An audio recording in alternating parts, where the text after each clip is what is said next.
கர்த்தருக்கு மகிமை உண்டாவதாக. இந்த ஏப்ரல் மாதத்தின் 4வது வாரத்திலும் 24ஆம் தேதிக்குள்ளாக நம்ம ஜீவனோடு மீட்டு கொண்டு வந்த தேவனுக்கு நன்றி செலுத்துவோமா?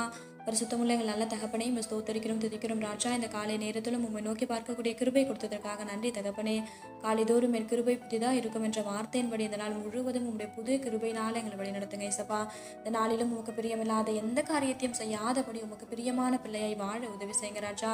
இந்த நாளிலும் எங்கள் தேவைகள் எல்லாவற்றையும் சந்தித்து நாங்கள் சோர்ந்து போகாதபடி உங்களுடைய வார்த்தை கொண்டு எங்களை குணப்படுத்துவீராக.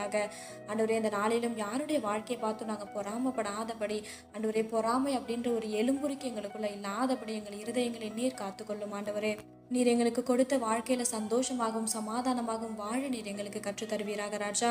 இந்த நாள் முழுவதும் உங்களுடைய வார்த்தைக்கு நேராக எங்களை வழிநடத்தும். இந்த காலை நேரத்தில் செபிக்கிற ஒவ்வொருவரையும் ஆசீர்வதிங்கப்பா. அவர்கள் குடும்பங்களையும் உங்களுடைய சட்டைகளால் மூடி மறைத்து பாதுகாத்துக் கொள்ளும்.